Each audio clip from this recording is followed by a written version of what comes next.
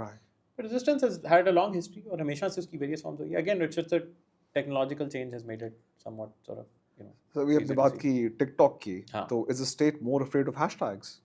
I think the state is certainly, I think the state doesn't know what to do with hashtags. I think جو state کی جو ہمیں ملک کو پتہ ہی نہیں کرنا نہیں میں آپ کو میں بڑی ایک میں لیسٹ اپنی سینیکل اگر پرسپیکٹو سے بھی اس بات کو دیکھوں نا تو مجھے لگتا ہے کہ جو ریاستی ڈھانچہ ہے نا جی وہ اتنا بیوروکریٹائزڈ ہوتا ہے، وہ اس کے اندر اتنی بیوروکریسی کیونکہ وہ چلتا ہی اس سورٹ آف طریقے سے ہے نا، ان کو یہ نئی ٹیکنالوجی کے ساتھ ڈیل کرنا آتا ہی نہیں ہے. ان کو تو ایک ہی طریقہ آتا تھا، آپ کسی چیز کو کنٹرول کرنا ہے، ریگولیٹ کرنا ہے، آپ قانون پاس کریں اور پھر آپ اس کو روکنے کی کوشش کریں. ایک چیز جب آپ نے اتنی پھیل گئی ہے اس کا کوئی سینٹرل نوڈ تو نہیں ہے نا، آپ کوئی ایک تو نہیں کہ بھئی یہ اس گھر میں سے جو ہے وہ ٹک ٹاک چلایا جا رہا ہے. ٹک ٹاک تو ہر بندے کے ہاتھ میں، ہر انسان کے ہاتھ میں، وہ تو نکال کے سو جو اسٹیٹ ہے اس کو پتہ نہیں ہے اس کے ساتھ کرنا کیا ہے، and they are reacting the only way that they know how to react, which is to regulate, coerce, sort of switch off and so on. سر وہ کیا جھوٹ کے پاؤ نہیں ہوتے مگر سرکار میں نوکری مل جاتی ہے. سر میری ایک انڈین فرینڈ ہے، مجھے کہتی ہیں کہ پاکستان میں عوام اتنی کنفیوزڈ ہے کہ کسی دن آرمی اور عوام دونوں ایک دوسرے کو اسٹیبلشمنٹ کا ایجنٹ کہہ دیں گی. اسٹیبلشمنٹ کے اصل ایجنٹ کون ہے؟ لیکن جی اسٹیبلشمنٹ ایک ہم نے ایک ٹرم بنائی تھی، ایک سورٹ آف یوفیزم ہے. جب لوگ ایڈیٹوریل پریس سینسرشپ کو بائی پاس کرنا چاہتے تھے تو انہوں نے ایک ٹرم اسٹیبلشمنٹ جو ہے اس کو دی گئی. ہر ملک کی ایک اسٹیبلشمنٹ ہوتی ہے، ایک sort of permanent structures of power ہوتے ہیں. پاکستان میں بھی ایک ریاست ہے، اس ریاست کے اوپر فوج جو ہے اس کا ایک پرٹیکولر رول ہے. فوج حاوی بھی ہے اور تاریخی طور پہ حاوی رہی ہے. ساتھ ساتھ آپ کی سول بیوروکریسی بھی ہے، جو افسرشاہی جس کو ہم کہتے ہیں وہ بھی ہے. اور سیاست دانوں کا بھی ہمیشہ ایک ٹولہ جو ہے وہ کسی نہ کسی فارم میں ریاستی پروسیس کے اندر وہ انوالوڈ رہتا ہے. اسی کو ہم اسٹیبلشمنٹ کہتے ہیں. پرماننٹ اسٹیبلشمنٹ جو ہے وہ ہمیشہ سول ملٹری بیوروکریسی ہے، جو حمزہ عربی نے آج سے تقریباً 50 سال پہلے بھی جس کی نشاندہی کی تھی. اب یہ کہنا کہ جی اسٹیبلشمنٹ جو ہے وہ اس میں تبدیلیاں نہیں آتی یا اسٹیبلشمنٹ جو ہے وہ کوئی اسٹیٹک اینٹی ہے، یہ بھی غلط ہے. کیونکہ آبویسلی پرسنل کی تبدیلی بھی آتی ہے اور پھر جن لاجکس پہ اسٹیبلشمنٹ آپریٹ کر رہی ہے ان کے اندر بھی تبدیلی ہمیں دیکھنے کو ملتی ہے. لیکن اوور ٹائم کچھ چیزیں ہیں جو ہمیں پتہ ہے، اور وہ یہ ہے کہ جو اسٹیٹ کا ڈھانچہ ہے، ریاست کا جو ڈھانچہ ہے، وہ سول ملٹری بیوروکریسی کی بنیاد پہ ہی چلتا ہے. And they remain the dominant sort of anti as far as this country is concern. Sir ہماری کنٹری کے ساتھ ہم سایہ کنٹری ہے انڈیا. کچھ ڈاٹا شو کرتا ہے کہ وہاں پہ جو گروتھ ہوئی ہے وہ بڑی ان ایکول قسم کی ہوئی ہے. For example if you take the top 10% of India out, تو جو باٹم 90% رہ جائے گا that's below sub Saharan Africa. If you talk about G D P per capita, اس قسم کی ڈاٹا انالیسس کریں اس پہ. تو انڈیا کا ڈریم اور this dream of India is it over or it never really started? I think so the reason یہ سوال اٹھتا بھی اس لیے ہے کہ وہ جو نیریٹو ہے نا جو پچھلے تقریباً 3 ڈیکیڈ سے بنایا گیا، انڈیا گلوریس، وشوا گرو، اور وہ نیریٹو جو ہے اس میں صرف انڈیا کا رول نہیں ہے، اس میں انٹرنیشنل پریس کا بھی بہت رول ہے، اور اس کی ایک سورٹ آف گلوبل پالیٹکس ہے کہ India as a counterweight to China, India as a regional hegemon, India as a emerging superpower, all of these things. India کی growth story is a commendable growth story in some ways. A country that was incredibly poor at the time of partition, right? Incredibly poor, caloric deficiencies, very large population, right? For them to and for even for Pakistan and for this entire region to meet a lot of those developmental challenges over the years, to create world class institutions, educational institutions, IRSO, space program ہے ان کا, these are all incredibly commendable things. India کا جھنڈا چاند پہ بھی ہے. بالکل ہے، اور یہ اس کی ایک بیس ہے، اس کی بنیاد ہے جس کو آج یہ ریجیکٹ کرنے کی کوشش کرتے ہیں. بٹ اس کی بنیاد جو ہے وہ اگین وہ ارلی انڈیپینڈنس کا جو ڈیولپمنٹل پیریڈ تھا، اور اس کے بھی بہت مسائل تھے لیکن وہ اس کی بنیاد تھی. 90s کے بعد کیونکہ وہ ریفارم کا جو ایک پورا ایجنڈا آیا، اس میں لگا کہ جی اب گروتھ انلیش ہونے لگی. بالکل گروتھ انلیش ہو رہی ہے، اس کی ویریس فارمز آف گروتھ کی، بٹ وہ گروتھ جو ہے پھر انیکوالٹی بھی پروڈیوس کرتی ہے. اور وہ گروتھ جو ہے وہ ایک چیز ہے جو اکنامکس میں، پولیٹیکل اکانومی میں استعمال کی تھی، اسٹرکچرل ٹرانسفارمیشن. اسٹرکچرل ٹرانسفارمیشن ہوتی ہے جب کسی ملک کی جو پیداواری صلاحیتیں ہیں وہ زراعت سے نکل کے انڈسٹری میں آ جائیں، رائٹ. انڈیا میں وہ اسٹرکچرل ٹرانسفارمیشن نہیں ہوئی، ایسٹ ایشیا میں وہ ہوئی ہے. ایسٹ ایشیا پہلے وہ جاپان میں ہوئی، پھر وہ ساؤتھ کوریا میں ہوئی، پھر وہ تائیوان میں ہوئی، وہ ہانگ کانگ میں ہوئی، چائنا میں ہوئی، اور اب ہمیں وہ ویتنام انڈونیشیا میں ہوتی ہوئی نظر آ رہی ہے. انڈیا میں manufacturing as a share of G D P جو ہے وہ more or less stagnant for the last 2.5 decades. تو سے انڈیا آئی فون نہیں بنا رہا. انڈیا آئی فون اسمبل ضرور کرے گا، لیکن انڈیا کی جو اوور آل معیشت ہے اس کے اندر آئی فون اسمبلی جو ہے وہ اتنا کم رول پلے کرے گی اور لیبر فورس کی ابزارپشن میں اتنا کم رول پلے کرے گی کہ آپ اس کو میننگ فل کنسیڈر نہیں کر سکتے in the overall analysis of the Indian economy, right. تو وہ جو انیکوالٹی ہے، جو تفریق پیدا ہوئی ہے گروتھ کی وجہ سے، اس کے اندر یہ ایک بہت بڑی وجہ یہ ہے کہ وہ ایک سارٹ آف ایک ابورٹڈ اسٹرکچرل ٹرانسفارمیشن ہے. اور اس پہ انڈین اکانومسٹ بہت سے، متریش کاٹک ہے، رشب کمار ہے، بہت سے لوگوں نے اس پہ لکھا ہے. And I think that becomes very apparent. So this inequality, isn't it also seen as a sign of pride in India? جو ہمیں سمبلز نظر آتے ہیں نا انیکوالٹی کے، گڑگاؤں ہے for example, right, D L F کی بڑی بڑی ڈیولپمنٹس ہیں وہاں پہ، گیٹڈ کمیونٹیز ہیں، بامبے کا ریئل اسٹیٹ مارکیٹ ہے، وہ جو ایک فارمز آف کنزمپشن ہے اس میں ایک کلیکٹیو پرائڈ کا ایک پولیٹیکل پروجیکٹ بنایا گیا، رائٹ، کہ دیکھیں انڈیا کتنی ترقی کر رہا ہے. چاہے وہ ترقی آپ تک پہنچ رہی ہے نہیں پہنچ رہی، لیکن کسی انڈین تک وہ پہنچی ہے جس کی وجہ سے people are taking sort of some element of pride in it. I think that is the dominant sort of perspective that we currently see. کہ ٹھیک ہے ہمیں تو کچھ نہیں مل رہا، لیکن انڈیا میں کسی کو مل ضرور رہا ہے، تو اسی کے اوپر جو ہے وہ ہمیں خوش ہو جانا چاہیے. تو بیسکلی اس کا مطلب یہ ہے کہ people like Ambani and Adani and even the rich in Pakistan can actually control the ideology of a country. I think they have they not necessarily they themselves will control it, but that they are used as figments or as symbols that will allow for more compliance. Pakistan mein less so, but India mein the Adani story or the Ambani story is sold as national success, right, rather than the success of an Adani or an Ambani, right. سو میں اکثر یہ internet پہ بھی دیکھتا ہوں، اور again it's not internet representative تو نہیں ہے، اور انڈین عوام جو ہے بہت ڈائیورس اور ایک بہت سارٹ آف ڈائنامک ملک ہے ڈیفینیٹلی. تو اس میں یہ ہوتا ہے کہ جی پہلا کامنٹ جو ہے، اگر آپ انڈیا کی تنقیدی بات کر دیں انڈین ریاست کے بارے میں یا مودی کے بارے میں یا کسی کے بارے میں بھی، تو پہلا کامنٹ ہوتا ہے کہ جی یہ تو آپ بیکاری ملک کا ہی ہے، ٹھیک ہے. دوسرا ہوتا ہے کہ آپ لوگوں کے پاس تو کھانے کے لیے نہیں ہے، رائٹ. تیسرا یہ ہوتا ہے کہ جی ہم نے تو یہی ہماری اچیومنٹس، اور وہ اچیومنٹس انیویٹبلی یہی ہوتی ہیں کہ جی امبانی نے یہ کر دیا، اڈانی نے جو ہے وہ اتنا بڑا پلانٹ لگا دیا، ہم نے جو ہے وہ اتنا بڑا ایئرپورٹ کھول دیا. یہ اس بندے کی ذاتی طور پہ تو اچیومنٹ نہیں ہے، وہ تو پرابلی ایک انڈر امپلائڈ سارٹ آف ایک second tier third tier city کے اندر ایک بندہ ہے جس کی اپنی زندگی پرابلی اتنی اچھی نہیں ہوگی، لیکن اس کو ایک شیئرڈ سینس آف، یہ نیشنلزم کا سب سے بڑا جو ڈاؤن سائڈ ہے، بہت سے ڈاؤن سائڈز ہیں، بٹ یہ سمجھنا کہ جی ہماری ایک شیئرڈ فیٹ ہے امبانی اور میری، نہیں ہے بھائی. امبانی نے آپ کی بیک پہ اپنا امپائر کھڑا کیا، اس سے آپ کو کچھ نہیں ملتا. دیکھیے جو کیا کہتے ہیں کہ اگر میری اور سیٹھ عابد کی انکم کا ایوریج نکالا جائے تو میری انکم 30 کروڑ روپے سال ہے. Exactly right. So averages are also bad metric, but when you take the law of averages into politics, you say کہ I am not doing too well, but Ambani is able to splurge $1 billion on a wedding or whatever it was, then somehow that means that at least someone I share an imagined community with, to use Benedict Anderson's term, that person may be doing well, right? So true. کیا وہ کہا تھا راحت الدوری نے کہ سبھی کا خون شامل ہے یہاں کی مٹی میں، کسی کے باپ کا ہندوستان تھوڑی ہے. Let's talk about the disappearing middle. یہ جو urban inequality چل رہی ہے ہمارے پاس، ابھی آپ نے بامبے کا ذکر کیا، پر شاید ہمیں وہی inequality Lahore, Karachi, in any major city in South East Asia. What's your take on it? Is there any way to resolve it? اسے حل کیا ہے urban inequality کا؟ غریب، امیر، demand divides, how do you see it playing out? دیکھیں جو یہ سوال ہے نا انیکوالٹی کا، اس کو دو آنسرز ہیں اس کے تاریخی طور کے اوپر. ایک تو یہ ہے کہ آپ انیکوالٹی ختم کریں ان دا ڈسٹریبیوشن آف ریسورسز، یعنی کہ اگر کسی کے پاس زیادہ ہے اور کسی کے پاس کم ہے تو آپ اس سے لیں اور دوسرے کو دے دیں، رائٹ. تو this was what the 20th century socialism کا جو پروجیکٹ تھا وہ اس چیز پہ بیس تھا. پھر ایک پروجیکٹ تھا جو کہ ریفارم کا پروجیکٹ، جو ری ڈسٹریبیوشن کا پروجیکٹ تھا. وہ یہ تھا کہ کسی کو بنانے دیں اور ہم اس کے اوپر سے تھوڑا سا حصہ لے کے غریب کو جو ہے وہ کسی فارم میں دے دیں گے. پاکستان میں یہ دونوں پروجیکٹس فیل ہوئے ہیں.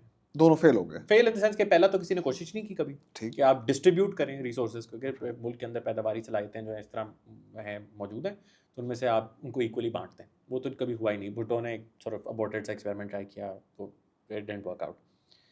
جو ری ڈسٹریبیوشن ہے وہ تو اس ملک میں آلموسٹ نان ایگزسٹنٹ ہے. ریڈسٹریبیوشن کا مطلب یہ کہ کسی نے پیسے بنائے, آپ نے اس کے اوپر ٹیکس ریٹ لاگو کیا, وہ ٹیکس جو ہے وہ پھر انیویٹبلی پبلک سروسز کو فنڈ کرنے میں کسی نہ کسی فارم کے اندر استعمال ہوا. وہ جو ہے وہ ہمیں پتہ ہے کہ ٹیکسیشن جو ہے وہ ایکسٹریکٹ ہوتی ہے ایک سرٹن گروپ سے یا سیلری کلاس سے یا فارمل سیکٹر سے, بٹ بائی اینڈ لارج ہماری اکانومی میں بہت سی اور جو ہے وہ ایک تو انیکوالٹی کی بہت بڑی وجہ یہ ہے کہ ریڈسٹریبیوشن میکینزمز جو ہیں اس ملک کے اندر وہ مکمل طور پہ فیل کر گئے. دوسری جو ہے جو اربن انیکوالٹی کی آپ نے بات کی وہ یہ ہے, how do you measure urban inequality? ہم سروسز کے ایکسیس سے میجر کرتے ہیں کہ لوگوں کے پاس رہنے کے لیے گھر ہے ٹھیک, لوگوں کے پاس پینے کے لیے پانی صاف ہے, لوگوں کے پاس سڑکیں جو ہیں وہ ان کی ٹھیک ہے, ڈرینیج وہاں پہ ٹھیک ہے, اسکولس کا ایکسیس ہے, ہیلتھ کا ایکسیس ہے. جب آپ لوگوں کو سسٹمیٹکلی ڈس انفرینچائز کرتے ہیں کسی قسم کا اپنا وائس ریز کرنے میں ان دا پولیٹیکل پروسیس, یا ہمارے شہر رن کیسے ہوتے ہیں, ہماری کمیونٹیز گورن کیسے ہوتی ہیں, تو آپ ایکسپیکٹ نہیں کر سکتے کہ ان کو ان کا حصہ جو ہے وہ کبھی بھی ملے گا. پاکستان کی تاریخ جو ہے اس کی ایک جو سب سے بڑی ہماری سیاسی تاریخ کا جو فیلنگ ہے وہ یہ ہے کہ ہم ایک افیکٹو لوکل گورنمنٹ سسٹم جو ہے وہ کبھی بھی نافذ نہیں کر سکے, کبھی بھی نہیں کر سکے. اور جو افیکٹو لوکل گورنمنٹ سسٹم اگر موجود ہوتا تو جو یہ ریسورسز کا ایک ان ایکول یوز آپ کو نظر آ رہا ہے جو ہمیں بڑی کلیئرلی نظر آتا ہے, وہ بھی ہمیں شاید اتنے اسٹارکلی دیکھنے کو نہ ملتا. سو آئی تھنک وہ انیکوالٹی کا کویسچن ایک ریڈسٹریبیوشن کا کویسچن بھی ہے اور پولیٹیکل ڈس انفرینچائزمنٹ کا سوال بھی ہے. مجھے لگتا ہے کہ جو ہمارے شہر ہیں آج کل they being designed for the few and not the many. اگر آپ لاہور کو بھی دیکھیں جی, ہمارا public transport network is in complete shambles, مگر سڑکیں ہماری ایسی ہیں جیسے استنبول کی نہیں ہوتی. Like now is the time to buy a Mercedes S500 and drive it to Lahore because جی ہر سڑک کارپیٹ ہو گئی. ایسا کیوں ہے؟ Why are cities being designed for اب شہر اب کیسے امیروں کے لیے رہ گئے؟ دیکھیں میں نے تو آپ کو جو میں نے جس چیز کی نشاندہی کی in my previous answer as well کہ when you systematically disenfranchise people from having a say in how their cities are run, تو پھر آپ انہی کے ہاتھ میں چھوڑیں نا جن کے پاس انفلوئنس ہے, طاقت ہے, وثوق ہے, جو کہ اپنی مرضی کا شہر بنا سکتے ہیں. تو اس کی آپ کو ایک بڑی سمپل سی میں مثال دے دیتا ہوں کہ تقریباً 70 ارب روپیہ جو ہے وہ خرچ کیا گیا ہے ڈیفینس سے گلبرگ کا راستہ سگنل فری کرنے. یہ جو پہلے برج بنایا اس کی 3 انڈر پاس بنے, ایک پل بنا, پھر ایک اور انڈر پاس, پھر ایک اور پل. کیوں ہے یہ کہ ٹھیک ہے آپ نے 3 ٹریفک لائٹس ختم کی, سر کیوں ہے؟ اس کی بڑی آپ کو پتہ ریزنبل وجہ ہے, آپ پیٹرول سیو کرتے ہیں, پولوشن کم ہوتی ہے, اسموتھ فلو آف ٹریفک. انہوں نے بڑی اچھی وجوہات دی جو کہ شاید none of them stand up to scrutiny and all they've done is they've made the traffic situation much worse کیونکہ اگر کہیں ایک جگہ بھی کسی گاڑی کا بریک ڈاؤن ہو جائے تو وہ پوری جو سڑک ہے وہ بند ہو جاتی ہے. But on a good day اب آپ 15 منٹ میں 10-12 منٹ میں جو ہے وہ آپ گلبرگ سے ڈیفینس جا سکتے ہیں. and you know for people who reside in these two places what could be better? Let's talk about the Islamic safety net. Does it exist? I think there is what we call informal safety nets in Pakistan. So ایک ہمارا formal safety net ہے جس کی بنیادی form جو ہے وہ بے نظیر انکم سپورٹ پروگرام ہے جو کہ اب تقریباً 400 ارب اس کی جو ٹوٹل ایکسپینڈیچر ہے 400 ارب کے قریب ہے. اس کے ساتھ ساتھ ہمارے پاس انفارمل سیفٹی میکینزمز ہیں مختلف, جو کہ اس میں زکوٰۃ ہے, جو لوگ صدقہ دیتے ہیں, لوگ چیریٹی کرتے ہیں ویریس فارمس کے اندر, اور یہ کافی بڑا ہے. تو میری کچھ کوت ہے, ہماری کچھ ریسرچ ہے اس پہ ریسنٹلی پبلش ہوئی ہے, جس میں ہمارا ایسٹیمیٹ ہے کہ zakat givings, just zakat, not other forms of charity, not sadqa, not fitrana, none of that, صرف زکوٰۃ جو ہے ہمارے نزدیک تقریباً 600 ارب اینیولی لوگ جو ہے وہ پاکستان میں دیتے ہیں, which is bigger than the BISP budget, it's bigger than most foreign direct assistance جو کہ باہر سے آتی ہے, and it's a substantial portion of what you may collect as tax revenue. It's a nice chunk of change. 600 arab. 600 arab. I mean, obviously, this is an estimate, but we are fairly confident کہ جو اصل figure ہے وہ اس کے آس پاس کا ہی ہے. تو یہ جو 600 ارب ہے اس میں ہم نے we found other things as well. So ایک چیز ہمیں جو پتہ چلی وہ یہ ہے کہ لوگ ریاست کو زکوٰۃ بالکل دینا پسند نہیں کرتے. ریاست کا ایک زکوٰۃ فنڈ ہے, ریاست جو ہے اس نے زکوٰۃ لاگو بھی کی ہے on various financial instruments. People want to avoid doing that جو کوئی وہ ڈیکلریشن سائن کرواتے ہیں, ڈیکلریشن سائن کریں اینڈ یو کین سort of very easily sort of avoid your zakat deduction. People prefer to give to individuals. لوگ چاہتے ہیں کہ وہ خود اپنے ہاتھ سے پہلے اپنی طرف سے نشاندہی کریں اور پھر ان لوگوں کو وہ زکوٰۃ جو ہے وہ دیں. That really is a fundamental mechanism of social protection and welfare in this country. Interesting. So charity جو ہے وہ بہت سے فارمز میں ایگزسٹ کرتی ہے, اور لوگ اپنی مرضی سے دیتے ہیں, اور لوگ اپنے ذاتی تعلقات کی بنیاد پہ دیتے ہیں, اور اس میں خواتین کو ایک بہت بڑا پورشن ملتا ہے. یہ بھی ہماری ایک فائنڈنگ ہے جو کہ کافی ایک جینڈر انیکول کنٹری جیسی پاکستان ہے، ہمیں لگتا تھا کہ شاید اس میں نہیں ہوگا، لیکن ساتھ ساتھ ایک امپریشن آف ولنریبلٹی بھی ہے کہ خواتین جو ہیں وہ جنرلی ولنریبل ہوتی ہیں، خاص طور پہ جو بیوہ خواتین ہوتی ہیں، تو ان کو زکوٰۃ جو ہے وہ اکثر دی جاتی ہے. So I think there is an informal safety mechanism, but charity has never solved fundamental questions of poverty. At best they can provide you with a smoothing mechanism کہ جہاں جہاں پہ شاک پڑتا ہے، کنزمپشن نیچے جاتی ہے، تو آپ اس کو چیریٹی سے تھوڑا سا فلفل کر سکتے ہیں. So let me ask you this, do you believe in the welfare state? Of course I mean sir کیا پاکستان میں اپنی ویلفیئر اسٹیٹ ہم نے آؤٹ سورس کی ہوئی ہے والنٹیئرز اور دواؤں کو؟ ہم نے کوشش ہی نہیں کی ایک ویلفیئر اسٹیٹ ادھر قائم کرنے کی. ہم نے پبلک سروسز کو ہم نے پبلک سروسز بنائی ہیں right at various points, Bhutto کے دور میں بھی، ضیاء کے دور میں بھی، بعد میں بھی بنی ہے، ایون ایوب خان کے دور میں بھی، لیکن ہم نے ان کو سسٹمیٹکلی انڈر فنڈ بھی کیا ہے اور ہم نے ان کو سسٹمیٹکلی ڈکے ہونے دیا رائٹ.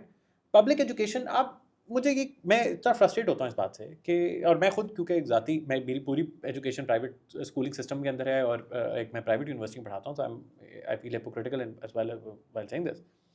بٹ کیا دنیا میں کہیں ایسے ہوا ہے کہ آپ نے جو اپنا ایجوکیشن کا نظام ہے وہ پرائیویٹ سیکٹر کو آؤٹ سورس کر دیا؟ لیکن پنجاب نے یہ کیا. پنجاب میں پرائیویٹ سیکٹر انرولمنٹ جو ہے بچوں کی، وہ اب پبلک سیکٹر انرولمنٹ کے کمپیریٹی میں ہے، اور کچھ جگہوں پہ تو وہ بہت ڈیسائسولی ایکسیڈ کر چکی right. Public sector education is not just about giving people education. It is also about creating the right type of citizens in a country, right? صحیح. وہ ایک تو یہ فنڈامنٹل فلا. دوسرا یہ کہ جب آپ کو پرائیویٹ اسکول میں فیس دینی ہے اور جو گھرانہ فیس افورڈ نہیں کر سکتا، تو مارکیٹ اس کو تو کیٹر نہیں کرے گی نا، اس کے پاس تو کوئی آپشن نہیں ہے، اس کو تو پھر واپس جانا پڑے گا پبلک سسٹم کے اندر. اور جو تیسری وہمی ہے اس پوری چیز کے اوپر کہ جب everyone who has influence, ہر انسان جس کے پاس اثر وسوخ ہو، اور میں صرف ہائی اپس کی بات نہیں کر رہا، میں ایون لوکل کمیونٹی کی بات کر رہا ہوں، اگر ان کی کوئی اسٹیک نہیں ہے پبلک ایجوکیشن سسٹم کے اندر رائٹ، تو پبلک ایجوکیشن سسٹم ٹھیک کیسے ہو سکتا ہے؟ سو پاکستان نے اپنی ویلفیئر جو اس کے چند ایک سارٹ آف پروگرامس تھے، جو چند ہمارے پاس انیشیٹوز تھے، اس کو سسٹمیٹکلی اس ریاست نے ڈکے ہونے دیا ہے، اور اس کا نتیجہ ہمارے سامنے ہے. Privatised health care, privatised education. نتیجہ یہ جی کہ پھرتے ہیں میر خار کو پوچھتا نہیں. نہیں سر، میر کی خاری ختم کرتے ہیں. Let's come to our last topic, the algorithm. Are we still choosing what we want to believe, یا ہمیں بتا دیا جاتا ہے کہ اب سے تم یہ مانو گے اور یہ ماننا ہے؟ I think choosing to believe is never true for any population. There have always been instruments of mass control. Right. چاہے وہ ٹیلی ویژن تھا، چاہے وہ پرنٹ میڈیا تھا. in sort of the 19th century print media became the dominant way جس سے آپ سیاست کو انفلوئنس کرتے تھے، لوگوں کے سوچ کو انفلوئنس کرتے تھے. لیکن اب یہاں پہ میں تھوڑا سا بومر ٹیک جو ہے وہ دینے لگا ہوں. میری بومر ٹیک یہ ہے، I'm not that old، میں صرف یہ کلیئر کر دوں کہ میں I'm not that old، لیکن میری بومر ٹیک ہے. دیکھیں صرف بال سفید ہوئے، دل جوان ہے. میری بومر ٹیک یہ ہے کہ جو ہماری یہ جو بڑی ٹیک کمپنیز ہیں اور ان کا جو الگوریتھم ڈیزائن جس میکنزم سے ہوا ہے، اور ابھی ریسرچ بھی آنی شروع ہو چکی ہوئی اس چیز پہ، اس نے کیوریوسٹی اور کریٹیکل تھنکنگ کو مکمل طور پہ تباہ و برباد کر دیا. کیا مطلب سر؟ aren't we curious anymore? We're not curious. This is a profoundly non-curious, uncurious, I don't know what the right negation is, uncurious society. And the worst part is کہ ہم صرف کیوریوسٹی تو دور کی بات ہے، ہم ایک اینٹی لٹریٹ سوسائٹی بھی ہیں. Not illiterate. Okay. Illiteracy is the absence of literacy, right? Anti-literacy is opposition to literacy. ٹھیک ہے. ہم نے پبلک کلچر کریٹ کیا ہے، ہماری ایلیٹ نے، ہماری اشرافیہ نے، اور ہماری جو اپر کلاسز ہیں، انہوں نے ایک پبلک کلچر کریٹ کیا ہے جس میں اسٹیٹس جو ہے، سوشل اسٹیٹس جو ہے، وہ ایجوکیشنل اچیومنٹ کے ساتھ اس کا کوئی تعلق نہیں ہے، اس کا انٹلیکچوئل اچیومنٹ کے ساتھ کوئی تعلق نہیں ہے. ہم بڑے سوالوں کے اوپر سوچنا پسند ہی نہیں کرتے. ہماری ریاست نے ایک ایسی سچویشن کریٹ کی ہے جس میں سوال پوچھنا اور اس کا جواب دینا یا اس جواب پہ غور و فکر کرنا ایک طرح سے اللیگل ہے almost in some ways, right. تو وہ آپ پروفیسر عبدالسلام کی پرانی ویڈیو کلپس نکال کے دیکھیں، آپ بہت سے ہمارے جو تھنکرز ہیں، جو ہمارے سائنٹسٹ ہیں، ان سب کی ایک ہی جو ہے وہ بات سامنے آتی ہے، وہ یہ ہے کہ آپ نے اپنے پبلک ایجوکیشن سسٹم کے اندر کریٹیکل تھنکنگ کو تو مکمل طور پہ ختم کر دیا، رائٹ. سو اگین میں یہ نہیں کہوں گا کہ یہ پورے ملک کا مسئلہ ہے کہ کسی غریب کی تو سبسسٹنس کی لڑائی ہے نا، اس کے پاس شاید نہیں ہے یعنی کہ وہ بھی ٹائم یا انرجی کہ وہ ان چیزوں میں، لیکن آپ کی جو مڈل کلاسز تھیں، جو آپ کی ایلیٹ تھی، ان کے پاس تو یہ رسپانسبلٹی بنتی تھی نا کہ آپ ایک کلچر کریٹ کریں جس میں لرننگ جو ہے وہ ایک سینٹرل پارٹ ہو. تو وہ جو الگوریدم ہے وہ بہت زیادہ بینیفٹ کر رہا ہے اس انڈر لائن ہماری جو ایک پرابلم ہے اس کے اوپر سے، کہ بیسکلی یہ ریل ہے، ڈوپامین کا ہٹ ملا، آپ نے دیکھا، آپ کو وہ چیز پسند آئی، وہ انسٹنکٹیولی آپ کو پسند آئی، آپ you moved on to the next one. Like کیا آپ نے، شیئر کیا 10 وہ کہ وہ ہمارے جس طرح کہتے ہیں نا کہ کسی فیملی گروپ کے اندر جو ہے وہ کسی نے شیئر کیا، اس نے کہا جی یار یہ مجھے بابا نظر آیا تھا ٹک ٹاک پہ، بڑی اچھی باتیں کر رہا ہے، رائٹ. اب وہ 10 لوگوں نے اور بابے نے کیا باتیں کی، بابے کی بات جو ہے اس کو کسی نے ویریفائی کرنے کی کوشش بھی کی یا نہیں کی. یہ ہے میں نے اپنی جسٹ اے پرسنل اینیکڈوٹ، میں میری والدہ جو ہیں شی از آلموسٹ 70 اینڈ تو اکثر ہماری جب کانورسیشن امی جو ہے وہ شروع اس پہ کہتی کہ آج میں نے فیس بک پہ، ٹھیک ہے جی بالکل، تو میں پچھلے 8-10 سال سے سن رہا ہوں کہ جب وہ یہ کلیم شروع کرتی ہیں بات کرنے کہ آج میں نے فیس بک پہ دیکھا، اور وہ یوزلی اس کے بعد کو بہت ہی آؤٹریجس جو ہے وہ ایک فکشنل کوئی چیز جو ہے وہ آتی ہے کہ بہت ایسی چیز آئے گی کہ آپ، تو میں نے ان سے ایک اگریمنٹ کری، میں نے ان سے کہا کہ اب آپ نے فیس بک پہ جو بھی چیز دیکھنی ہے نا، آپ کی پہلی جو امپلس ہے نا وہ یہ ہونی چاہیے کہ یہ جھوٹ ہے، ٹھیک ہے. اس کے بعد آپ اس کی تصدیق کریں، آپ اس کو ویریفائی کریں، آپ اس کی تحقیق کریں، اگر آپ کو اس کے بعد کوئی چیز نظر آتی ہے کہ اس میں شاید سچائی ہے تو پھر ٹھیک ہے. لیکن your first impulse should be کہ this is not, this is total BS, don't believe it, ٹھیک ہے. سو یا سر مجھے بتا دیجیے ہاؤ ول آئی نو کہ سچ ہے کیا؟ آئی تھنک میں تو وہی جو میں اکثر میں اپنے اسٹوڈنٹس کے ساتھ بھی جب بات کرتا ہوں تو ہم اس چیز پہ ڈبیٹ کرتے ہیں. میرے خیال سے سچ ڈھونڈنا مشکل ہے، یعنی کہ سچ ایگزیکٹلی آئیڈینٹیفائی کرنا مشکل ہے، لیکن سچ کو آئیڈینٹیفائی کرنے کا طریقہ سیکھنا جو ہے وہ ریلیٹیولی زیادہ آسان ہے. اور جو ہم نے دیکھا ہے، سوچا ہے، وہ یہی ہے کہ وہ صرف اور صرف پڑھنے سے آ سکتا ہے، right. So the wider someone reads, the more you read, the more diverse your content is, the easier it will be for you to what we call triangulate facts. Right? So what about using AI to tell me what the truth is? I mean, again, this is me being a boomer. I'm sure AI آپ کو کچھ چیزیں تو بتا سکے. For example, میرا ایک sort of pet test ہے. So پاکستان جیسے ملک جہاں پہ پاکستان کے اوپر کیونکہ کانٹینٹ کم پروڈیوس ہوا ہے تو AI ماڈلز جو ہیں وہ ٹرین بھی تھوڑا کم ہوئے ہیں. سو پاکستان کے کیس میں ہیلوسینیشنز جو ہیں وہ تھوڑی زیادہ ہو سکتی ہیں، AI ہیلوسینیشنز جو ہیں. بٹ امریکہ، اگر میں امریکہ چیٹ جی پی ٹی سے یا کلاؤڈ سے پوچھوں کہ جی امریکہ کا لیبر فورس پارٹیسپیشن ریٹ مجھے بتا دیں، I'll probably get a figure which is fairly accurate. For Pakistan, that's not necessarily going to be the case, right? So I think for some things, sure, it's like using a search engine and going with whatever the first hit is, right? Do you see a future جہاں پہ میرے ابھی کوئی feed پہ news پاپ ہوئی ہے، ساتھ میں اس کے ایک میسج آ گیا کہ بھائی 23% reliability score یا 3% reliability score یا image looks AI generated? But we're already making those judgments. ہم اپنے ذاتی طور کے اوپر تو یہ ججمنٹس ہم ویسے بھی کر ہی رہے ہوتے ہیں. جب آپ کو کوئی لنک کوئی شیئر کرتا ہے، بکواس آپ دیکھتے ہیں، آپ کہتے ہو یار مجھے تو یہ بندہ ہی جھوٹا لگ رہا ہے، رائٹ، یا یہ اس چینل سے آیا، یہ تو 100% جو ہے یہ بات غلط ہے، یا یہ اس اخبار میں چھپا ہوا ہے، یہ تو کوئی کریڈیبل چیز نہیں ہو سکتی، رائٹ. اور کیونکہ ہم نے سسٹمیٹکلی، ہماری میڈیا انڈسٹری کی بھی اس میں بہت سی غلطیاں ہیں، اور ہماری سیاست بھی ایسی ہوئی ہے کہ اس نے سسٹمیٹکلی میڈیا کو جو ہے وہ ڈی لیجیٹمائز کیا ہے. میڈیا انڈسٹری نے خود بھی کیا اپنے آپ کو، اور پھر ہماری جو پالیٹکس ہے اور اسٹیٹ ہے اس نے بھی ڈی لیجیٹمائز کیا ہے کہ ٹرسٹ تو پھر آپ کسی چیز پہ بھی نہیں کر سکتے، رائٹ. جب آپ کے سامنے کوئی نیوز چینل کا کلپ شیئر کرتے ہو کہتے ہیں کہتے ہیں جھوٹ، ٹھیک ہے. So that is so we are already making those judgments. اب آپ چاہتے ہیں کہ اس کو آپ کسی طرح ایک میٹا اسکور اسائن کر دیں یا اس کو امیڈیٹلی جو ہے وہ کسی کوانٹیٹیو فارم میں آ جائے. That's entirely possible, but I believe a technological solution should be used to solve the problems created by technology. I mean, that's one way of thinking. The bureaucracy is expanding to meet the needs of the expanding bureaucracy. Yeah. ٹھیک ہے، جو وہ تو کرنا ہے ہم نے کہ جی اگر ٹیکنالوجی نے مسئلہ کریٹ کیا ہے، شاید ٹیکنالوجی سے ہی اس کا کوئی حل آئے. سر اسی ٹیکنالوجی کے اندر ہم ایک ڈیجیٹل پرفارمنس دیتے ہیں، وہ 14 اگست آ رہی ہے، 14 اگست گزری ہے، 14 اگست ابھی ہو رہی ہے. Is that nationalism on display? Sure. I mean, every state does it. Pakistan is, again, like any other state. ہمیں سمبلز ہیں، نیشنل سمبلز ہیں جس کے ارد گرد ایک امیجنڈ کمیونٹی کو کریٹ کرنے کی کوشش کی جا رہی ہے. اور میں اپنے باقی پروگریسو سے اس حد تک تھوڑا سا اس پہ ڈس ایگری کرتا ہوں. مجھے لگتا ہے پاکستان کی ریاست has been somewhat successful in creating that national community, especially یہ جو ٹائمز آف کانفلکٹ ہوتے ہیں. تو اب آپ دیکھیے گا کہ بہت سے لوگوں نے یہ